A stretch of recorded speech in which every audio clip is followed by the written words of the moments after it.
Hi, this is Nicholas Wilt. If you're a Democrat in Brighton, you may have heard about the primary election that will be happening tomorrow. Here is Bill Maley writing a Facebook post about it yesterday. At first blush, it's an innocuous post by a husband supporting his wife for elected office, an activity that certainly resonates with me personally.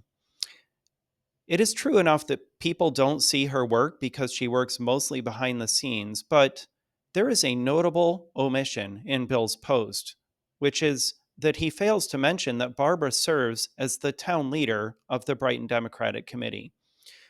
Together, he and Barbara rule over the Brighton Democratic Committee with an iron fist. Point of order. I've had my hand raised. Mr. Wilt interrupted. I'm sorry, I didn't see you, Bill. Okay, Bill, go. I would ask this committee not to admit Rajesh as a member. It doesn't take much study to understand why the town supervisor would carefully curate committee membership. The Brighton Democratic Committee votes to designate candidates for public office, such as town council, town justice, or town supervisor.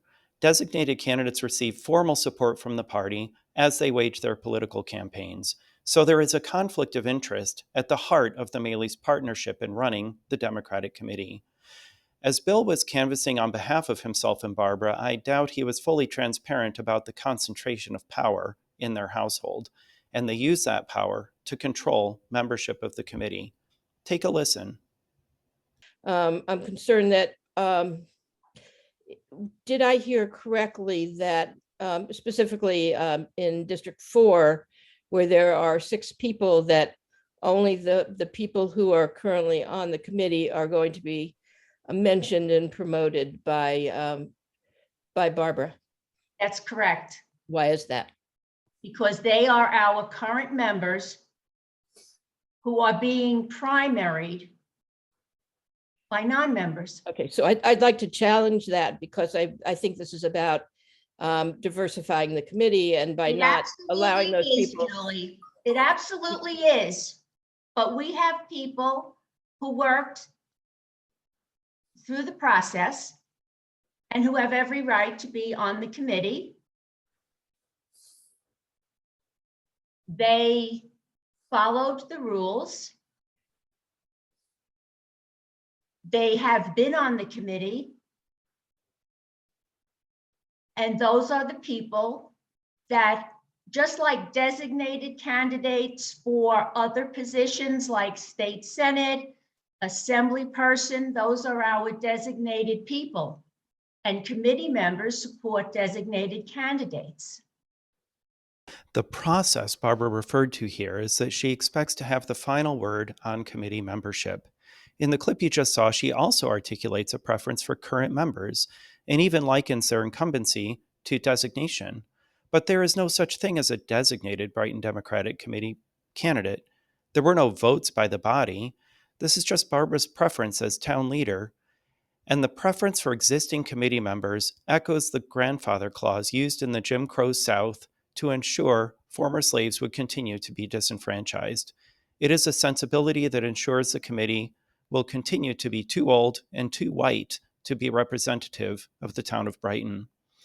This year, with the committee size slated to shrink by dozens of members, Barbara told the committee that it was her sole prerogative to decide who would remain on the committee, who would be tacitly invited off the committee, and which part of Brighton they would represent.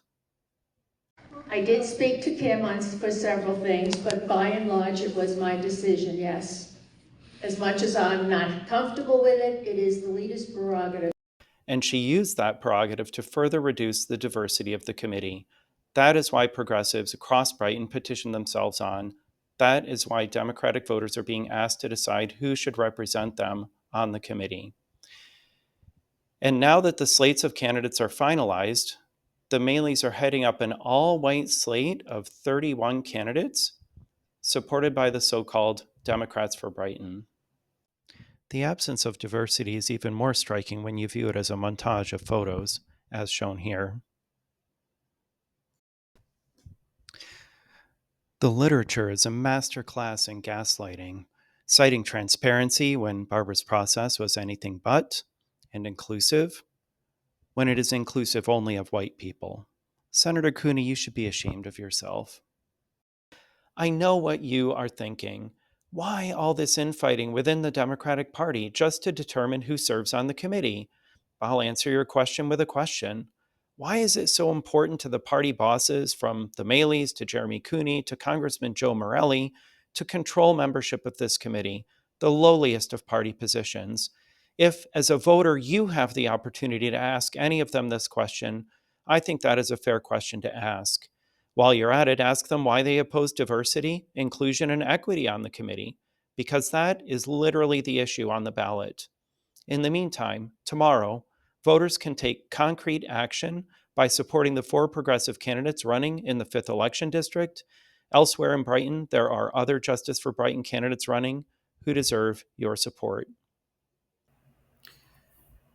If you aren't sure you live in an election district where a primary election is scheduled to occur, go to monroeconfidential.com and click on the top link that says 2024 Campaign Summary.